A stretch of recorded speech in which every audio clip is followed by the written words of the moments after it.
There's a Japanese art and philosophy known as kintsugi, or golden joinery, where broken pottery is rebuilt with lacquer and gold dust. The finished piece reflects the item's history, emphasizing its fractures and breaks instead of hiding them. In some ways, my life up until this moment has been a work of kintsugi.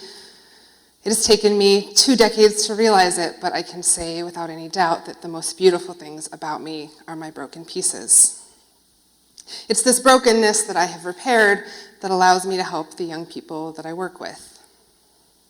I've been in healthcare for over a decade, and I'm finishing my master's degree in nutrition. I spend some of my time every week working at Children's Hospital Los Angeles, where I have been blessed to work with some of the most resilient young people that you have ever met. I study eating disorders in kids with special healthcare needs and in youth who identify as queer, transgender, and gender nonconforming. My kids are displaced from their homes after they came out as transgender, and they're also dealing with an eating disorder and depression. These kids are incredible, and they have so much on their plate. I want to tell you one story about a very special 8-year-old. They've recently become, how do I describe this? Extremely visible. They feel like they're under a microscope. Their parents, their teachers, their friends, everyone seems fixated on them. They were assigned female at birth, but they just don't seem like a typical girl. They're a little too big and tall and too aggressive. Can you imagine what it would feel like to be so exposed at 8 years old? To know that you stick out like a sore thumb and to wonder if you will ever fit in. This kid just wants to go hide away somewhere where they won't be noticed so much. They want to be a little quieter, a little smaller, more like the girl they're supposed to be and less like themselves. That kid is standing in front of you. When I was 8 years old, I had no idea that the messages I was receiving about my body had to do with not being the right kind of girl, but that's what they were to me. I felt really alone, and I just wanted to be invisible, so I started eating. Food became my companion. It never let me down. It always filled me. It filled the empty spaces that I had inside of myself. But as I got bigger, my body became even more of a problem. I was put on my first diet and started going to the gym at 10 years old. Now, at this point, I didn't know that the problem was my gender. I just thought I was fat.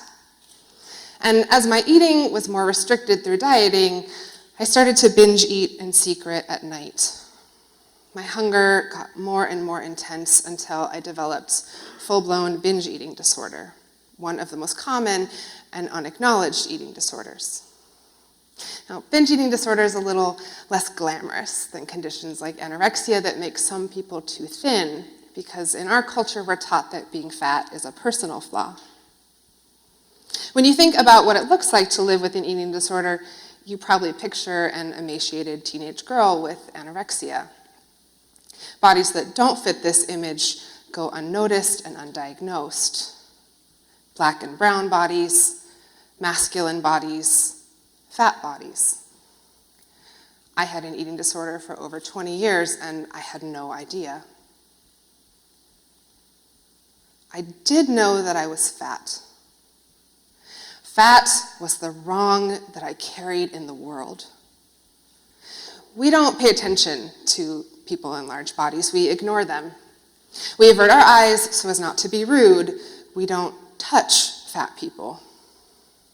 We move out of their way, or we complain that their unruly body crowds us in an airplane seat. Fat was the wrong that I carried in the world.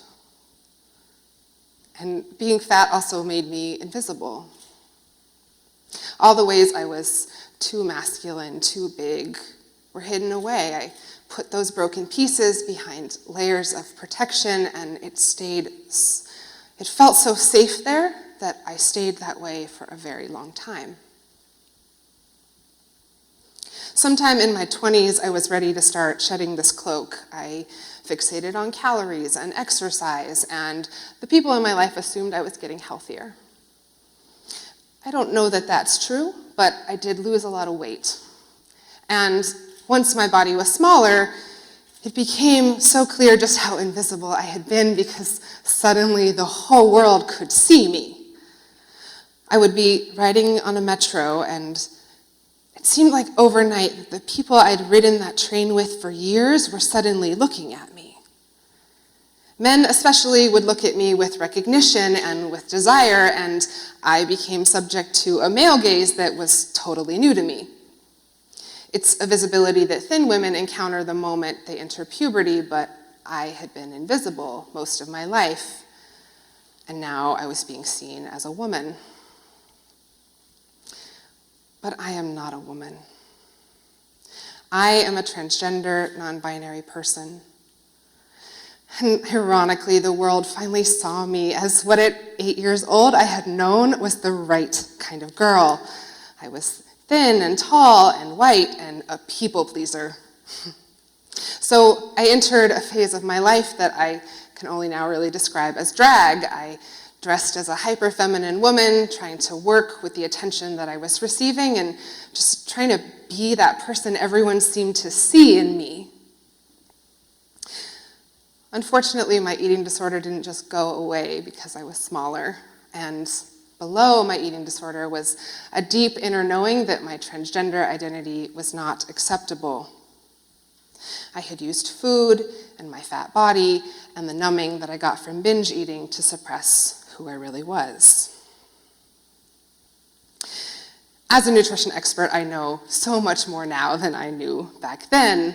And as an adult in recovery, it is my greatest passion to work with clients who grew up like I did, dealing with trauma and bullying through binge eating and restriction.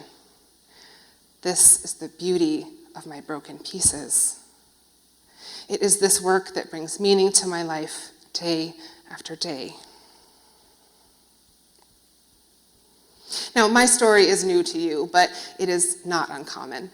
Psychologists have known since the 90s that transgender people are more likely to develop eating disorders, but we've only recently started to really study it. So what we know so far is gender nonconforming youth are at least 4 times more likely to develop an eating disorder than their cisgender peers. And among those of us who have an eating disorder, 3 out of 4 will also deal with self-harm or thoughts of suicide.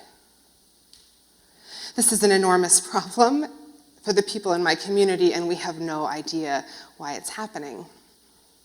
Every study has one sentence offered as an explanation. Transgender people may engage in eating disorder behaviors to control their physical appearance to better match their gender identity. Now, if I know anything about the trans community, it's that nothing is this simple. No one explanation reflects the diversity of lived trans experience. This also puts responsibility in the wrong place on us. Yes, transgender people do want to change our bodies, but I would argue that we do this in order to survive in a world that is not safe for us, in a world that will never see our bodies as we see ourselves. I have known since I was 8 years old that there were certain rules I had to follow to be the right kind of girl. I wasn't taught this directly, and neither were you, but you know at your core what it means to be a man or a woman. This is the gender binary. It starts before birth, at gender reveal parties, and it impacts everything about how we raise our children.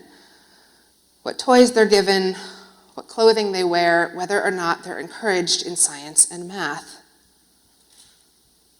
But those of us who can't conform learn very early on that we are failing to be the right kind of girl or boy. And since the whole world is shaped by gender, we think that it's us that's the problem.